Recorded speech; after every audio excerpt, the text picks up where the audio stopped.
कितना भारी रहा होगा, कितना मुश्किल रहा होगा इसमें काम करना। इस तरीके से मजदूरी करवाते थे। किन पे कैसे लगता होगा ये बोरी। एंटर कर चुके हैं यहाँ पे।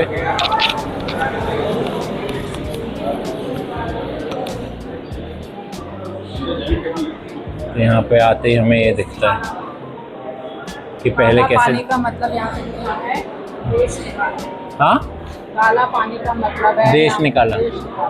पहले काला पानी की सजा जिसको मिलती थी उसका मतलब उसको मेन देश से बाहर कर दिया है और अब वो आइलैंड पे आके बस हाँ। जेल में आ गए। हाँ। काला पानी वर्ड वाज गिवन। और इसका नाम सेलुलर जेल इसलिए है क्योंकि यहाँ पे बहुत सारे सेल्स हैं जिसमें हमारे फ्रीडम फाइटर्स को रखा जाता था, इसलिए इसका नाम सेलुलर जेल रखा था।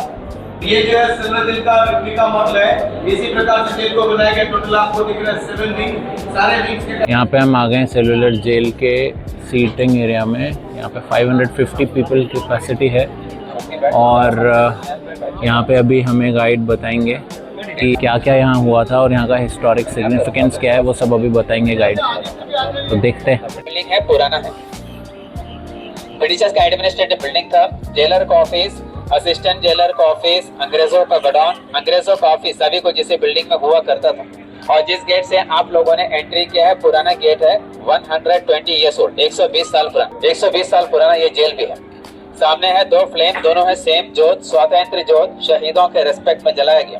पहला जोत का उद्घाटन हुआ था 2004 अगस्त 9। उस समय के पेट्रोलियम मिनिस्टर मणिशंकर अय्यर जी के द्वारा 24 घंटा जलता रहेगा। सेकंड जोत का उद्घाटन हुआ था 28 मई 2016 उस समय के पेट्रोलियम मिनिस्टर धर्मेंद्र प्रधान जी के द्वारा। और दोनों में जितने भी एलपीजी गैस सिलेंडर यूज होता है वो gas cylinder Indian oil corporation free देता है, चाहे जितना भी सिलेंडर लगे। और उसके पीछे देखिएगा एक प्लेटफॉर्म है, दूर में जाकर के स्तंभ है, उसे कहते हैं शहीद स्तंभ, मार्टियर्स कॉलम। 1857 के वीरों और उन सभी बहादुर स्वतंत्रता सेनानियों की स्मृति में तैयार किया जिन्होंने मातृभूमि की आजादी के लिए बलिदान दिया था। और पीपल का पेड़ मोटा वाला, ये काफी पुराना पेड़ है, सेलुलर जेल के बनने से पहले का पेड़ है। जब यहाँ पे जेल बन रहा था बहुत सारे पेड़ थे, कुछ पेड़ तो कट गया और ये पेड़ कटने से बच गया। और रात में जो शो होगा लाइट एंड साउंड, उसमें यही पेड़ विटनेस के तौर पे स्टोरी भी सुनाएगा। उसी के आगे है फांसी घर। हम शुरुआत करेंगे फांसी घर से ही। पहले हम देखेंगे फांसी घर, उसके बाद देखेंगे कार्यशाला, वर्कशेड, जहाँ पे freedom fighter coconut oil, mustard oil निकालते थे, कैसे कैसे पनिशमेंट दिया जाता था उसके बारे में बताएंगे। उसके बाद जेल भी देखेंगे। फांसी घर से पहले इस जेल का नाम सेलुलर जेल क्यों रखा गया? कोई भी जो जेल होता है उसमें कैटेगरीज होता है। डॉर्मेटरी 8-10 लोगों को रखने का सेल, अंडा सेल, हाइट कम वाला सेल, लाइट कम वाला सेल, टॉयलेट, बाथरूम, ऑफिस सब होगा। इस जेल में जो है किसी भी तरीके का कोई कैटेगरीज नहीं है, सभी है इक्वल सिंगल सेल्स। और एक नहीं दो नहीं पूरे 693 सेल्स थे। सेल से ही इसका नाम सेलुलर रखा गया। और अंडमान को काला पानी क्यों कहा जाता है? काला पानी जो है काल और पानी ये तो शब्द से मिल करके बना है। काल है संस्कृत शब्द जिसका मतलब होता है समय, टाइम, मृत्यु। अब कोई कह दिए अंडमान आ गया तो समझ लीजिएगा काल के मुंह में चला गया। फिर पानी जो है अंडमान निकोबार द्वीप समूह के चारों तरफ हजारों मील पानी है। अब यदि कोई कैदी भागे तो कहाँ तक भागेंगे? आसपास के जंगलों में। अब वहाँ जाते थे जो आदिवासी थे वो उनको मारते थे। जंगल में खाना भी नहीं मिलता था, मलेरिया पकड़ करके वैसे ही मरते थे। अंग्रेज ढूंढ करके पकड़ते थे तो फिर उनको मौत के घाट उतार देते थे। इस वजह से अंडमान से कोई भाग नहीं पाया और इसी वजह से अंडमान काला पानी के नाम से जाना जाता है। काल पानी हो गया काला पानी। अब लोग क्या सोचने लगे कि ब्लैक वाटर है, पर इसका ब्लैक से मतलब नहीं था। इसके आगे फांसी घर। फांसी घर अंग्रेजों के समय खुला था, खुले में फांसी देते थे। ऊपर एक लकड़े का बीम है ओरिजिनल, नीचे का प्लेटफॉर्म वो भी ओरिजिनल है, रस्सी जो है बदल दिया। और 3 लोगों को इकट्ठा फांसी दे सके ऐसा व्यवस्था भी था। अंदर लेफ्ट साइड में एक लोहे का लीवर है, वो लीवर खींचेगा, प्लेटफॉर्म जो नीचे को खुलेगा। नीचे 8 फीट गहरा कमरा है। डेथ होने के बाद बॉडी नीचे से कलेक्ट करके बाहर लाते थे। पीछे लोहे का गेट है, उसमें अभी उन लोगों ने इमरजेंसी एग्जिट लिख दिया, ओरिजिनल गेट है उसी जमाने का। उस गेट से बॉडी बाहर ले जाते थे, फिर उनका अंतिम संस्कार करते थे या समुद्र में फेंकते थे। रिकॉर्ड्स में ऐसा लिखा हुआ नहीं है।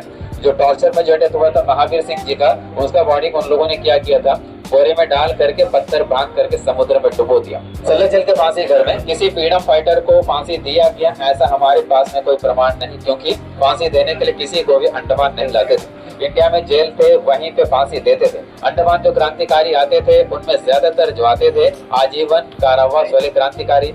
सेलुलर जेल में ऐसे जो बिल्डिंग थे 7 बिल्डिंग्स में टोटल कमरे थे 693 और सभी थे एक जैसे ही कमरे। और जेल का अत्याचारी जेलर का नाम था डेविड पेरी।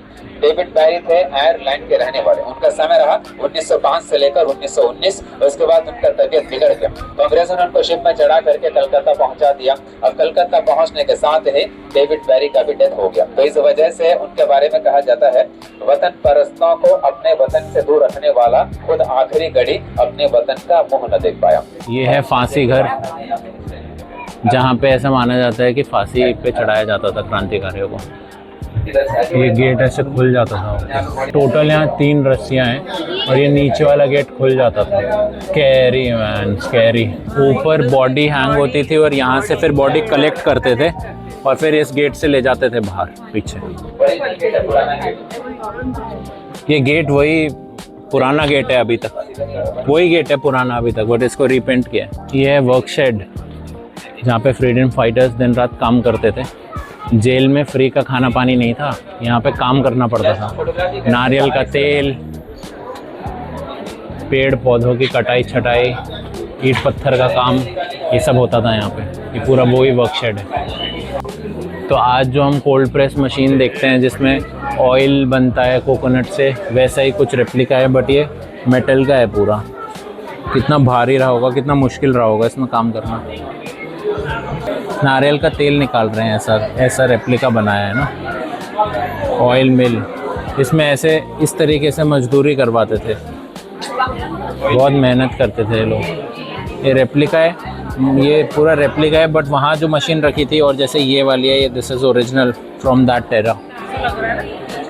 इस तरीके से पीड़ा दी जाती थी। ये ब्रिटिश द्वारा हायर किए हुए वर्कर्स जो अपने ही लोगों को मार रहे हैं। फ्रीडम फाइटर्स की ऐसे पिटाई होती थी उस टाइम पे। ये सब रेप्लिका है, लेकिन बता रहे हैं कि ऐसी पीड़ा दी जाती थी। और सेल्यूलर जेल में कोई फिटिंग के कपड़े नहीं होते थे, ये बोरियां पहनाई जाती थी लोगों को। सोचो कितना टफ रहता होगा, स्किन पे कैसे लगता होगा ये बोरी। ये बोरी उनकी ड्रेस थी।